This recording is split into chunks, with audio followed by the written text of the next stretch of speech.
देवगुरु राशि परिवर्तन करने वाले हैं 13 तारीख को, यानी 13 अप्रैल 2022 को शाम के समय लगभग 3:48 पर वह कुंभ राशि से, यानी शनि की राशि से निकलकर अपनी स्वयं की राशि मीन राशि में प्रवेश करेंगे। एक खास बात यहाँ पर इस गोचर में देखने को मिलेगा कि उनकी जो पंचमस्थ दृष्टि रहेगी वो उच्चस्थ रहेगी, और इसका संपूर्ण 12 राशियों पर क्या फल रहेगा उसकी चर्चा हम आज के एपिसोड में करने वाले हैं। खास बात और भी है कि यहाँ पर हंस नामक राजयोग की उत्पत्ति होने वाली है, यानी उसका भी निर्माण गोचर में बनेगा। उसका लाभ किन लोगों को मिलेगा उसकी चर्चा करेंगे। साथ ही देवगुरु बृहस्पति को धन का कारक, संतति का कारक, विद्या का कारक, यहां तक कि नौकरी के लिए भी देवगुरु बृहस्पति को कारक माना गया है।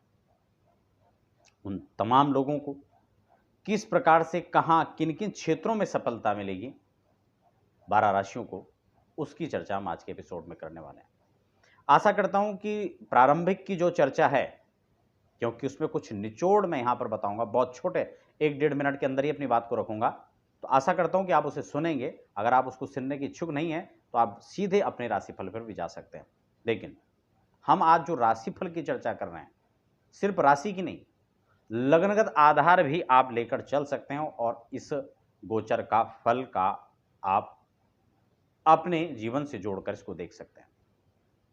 लेकिन एक चीज और है, जब भी हम गोचर के किसी भी ग्रह के ट्रांजिट होने पर किसी फल को समझने का प्रयास करते हैं, उस अनुमान को हम लोग लगाते हैं, क्या उसके निकटतम भविष्य में हमें क्या शुभाशुभ परिणाम मिल सकते हैं, जब हम उसकी गणना करते हैं, क्योंकि ज्योतिष गणना का विषय है।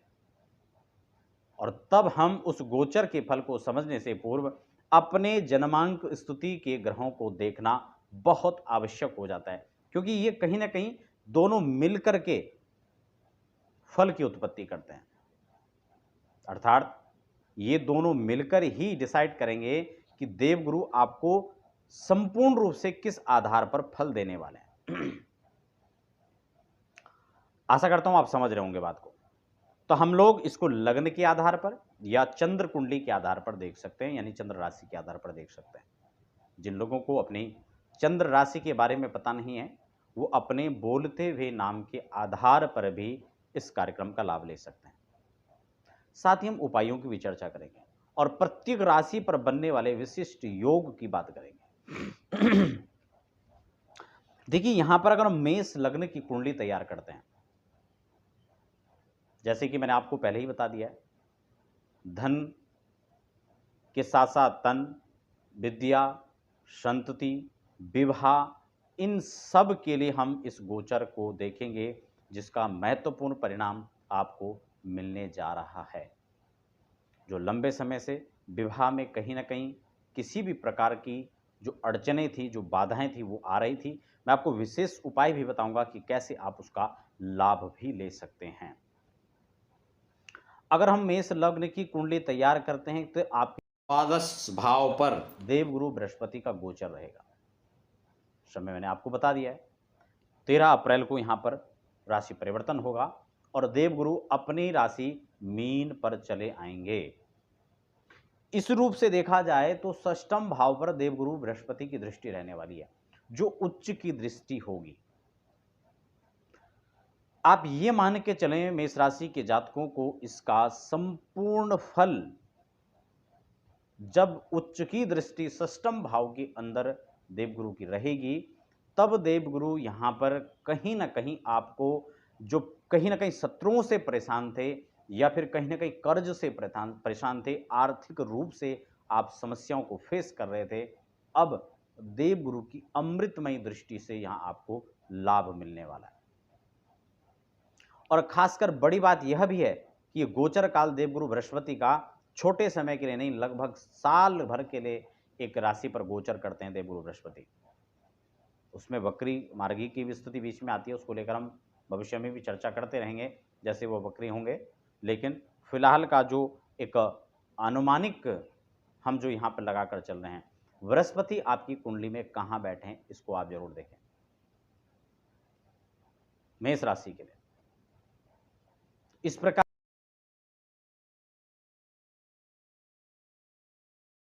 योग है, उसका जो फल है, उसकी स्थिति जो बनने वाली है गोचर के अंदर, वह आपको संपूर्ण रूप से धन, शिक्षा, संतति का लाभ देगा। सप्तम भाव पर दृष्टि रहेगी, जो विवाह में आने वाली जो तमाम प्रकार की समस्याएं थी, जिसको आप फेस कर रहे थे, उससे भी निजात देने का काम करेगा। और साथ ही साथ यह भी आप मान के चलें कि अगर कहीं ना कहीं दाम्पत्य जीवन में समस्याएं थी या आपके लव लाइफ में समस्याएं आ रही थी, उन सब से आपको निजात मिलेगा। इसलिए यह गोचर काल आपको संपूर्ण रूप से लाभ देने वाला है। षष्टम और अष्टम पर दृष्टि रहेगी, चतुर्थ भाव पर ये स्वयं गोचर करेंगे, तो आप ये मान के चलें इसका बहुत बेहतरीन लाभ आपके जीवन द्वादश पर संचरण करते हुए चतुर्थ भाव पर जो है इसका आपको लाभ मिलने वाला है। आपके द्वादश भाव पर रहेंगे और चतुर्थ भाव पर दृष्टि रहेगी, तो इस हिसाब से आपको मेष राशि के लोगों को इसका बहुत अच्छा बेनिफिट यहां पर मिलने वाला है।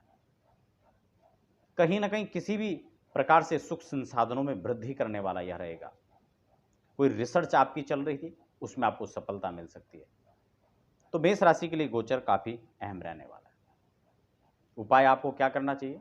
देवगुरु बृहस्पति के बीज मंत्रों का जप करें, देवगुरु और ब्राह्मणों का सम्मान करते रहें, आपका मंगल होगा। वृषभ की बात कर लेते हैं। देखिए, जब हम वृषभ की बात करते हैं तो आपका एकादश भाव के अंदर संचरण काल रहेगा और उच्च की दृष्टि जो है तृतीय भाव पर रहेगा। इष्ट मित्रों का, पारिवारिक जनों का आपको सपोर्ट मिलेगा। कहीं ना कहीं सूझबूझ समझदारी के साथ आप काम लें, इस गोचर काल में आप बहुत लाभ उठा सकते हैं। वहीं पंचम भाव और सप्तम भाव पर दृष्टि रहेगी। दाम्पत्य जीवन सुख में, दाम्पत्य जीवन का लाभ, विवाह में अड़चनें आ रही थी, जिन लोगों के विवाह नहीं हो रहे थे उनको इसका लाभ मिलेगा।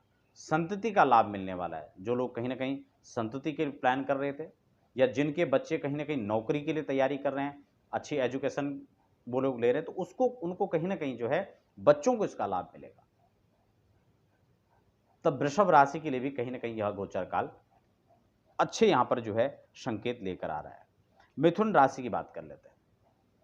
देखिए, मिथुन राशि की जब हम बात करते हैं तो आपके लिए यह गोचर काल दसम भाव में रहेगा और हंस नामक योग यहां पर बनेगा।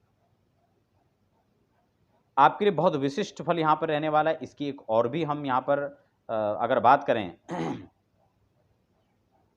तो ये आपके लिए जो है द्वितीय भाव, चतुर्थ भाव और षष्ठम भाव पर दृष्टि रहेगी। द्वितीय भाव पर देवगुरु जब धन भाव पर उनकी दृष्टि रहेगी और धन के कारक की धन पर दृष्टि, आपके लिए धन से संबंधित मामलों में बहुत ही लाभ यहां पर प्रदान होगा। अच्छे सकारात्मक परिणाम यहां पर मिलेंगे।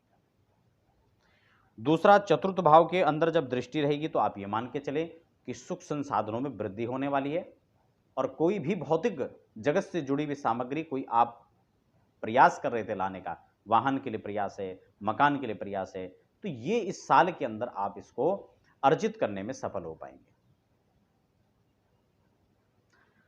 कर्क की बात कर लेते तो आपके नवम भाव में यह गोचर होगा। देवगुरु कहीं ना कहीं आपके भाग्य में वृद्धि करेंगे।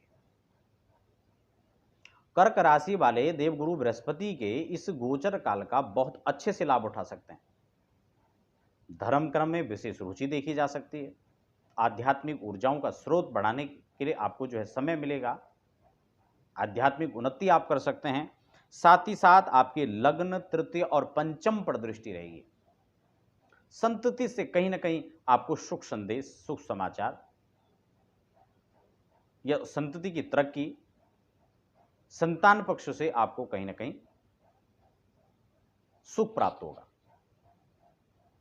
एक हम और बात करें स्वास्थ्य की दृष्टि से, तो देवगुरु की लग्न पर दृष्टि, आपकी जन्म कुंडली में अगर देवगुरु की अच्छी स्थिति है और कहीं ना कहीं स्वास्थ्य की अवरोधताएं, क्योंकि इससे पहले स्वास्थ्य की दिक्कत आपके साथ रही होगी,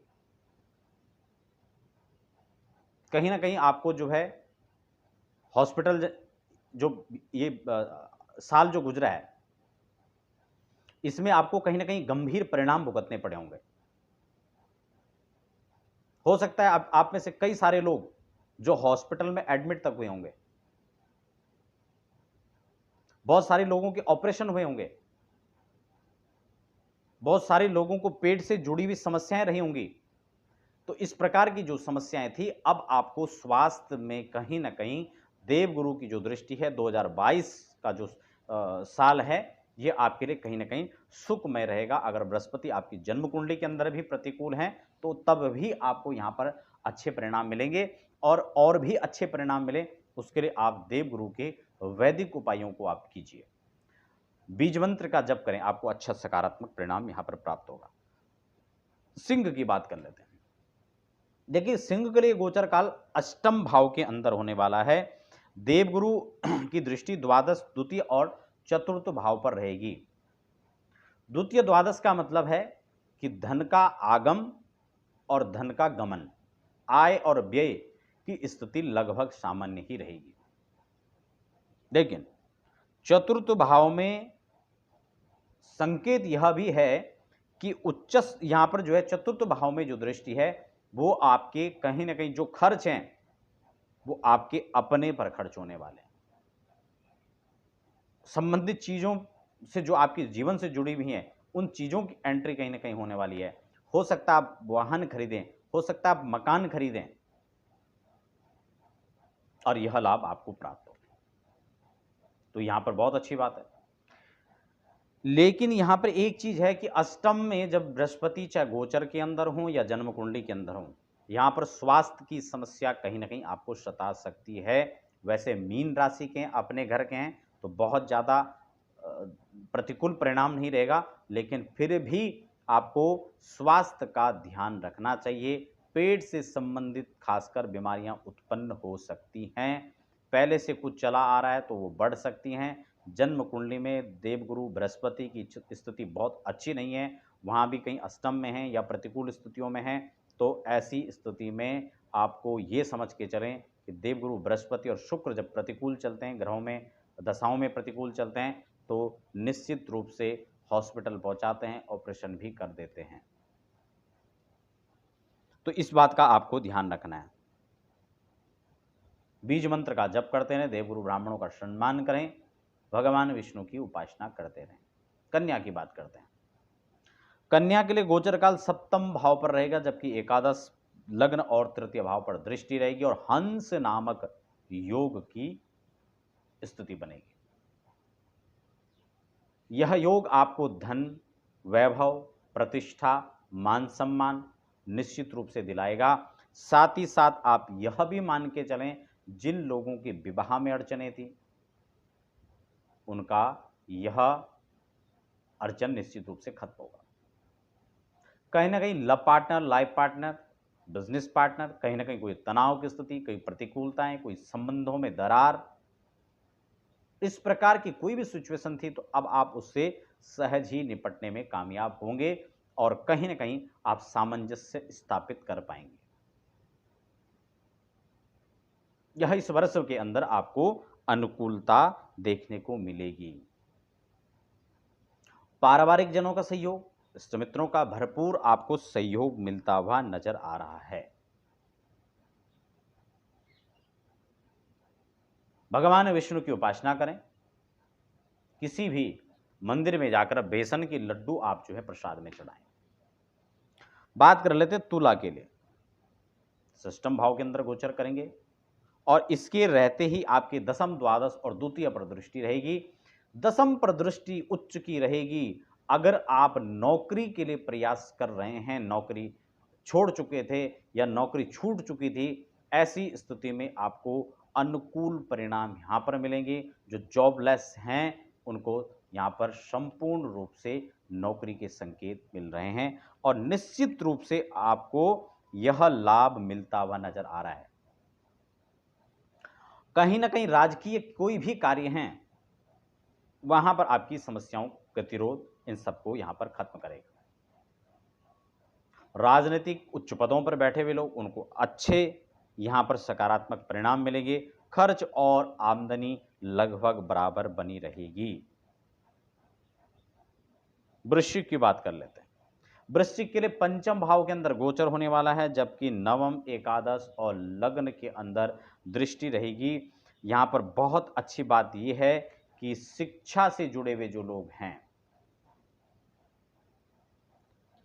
या फिर जो शिक्षार्थी हैं या फिर जो शिक्षा से क्षेत्र से जुड़े हुए लोग हैं, उनको देवगुरु का अच्छा परिणाम मिलने के साथ साथ एक बात यह भी खास है कि भाग्य आपके साथ में है।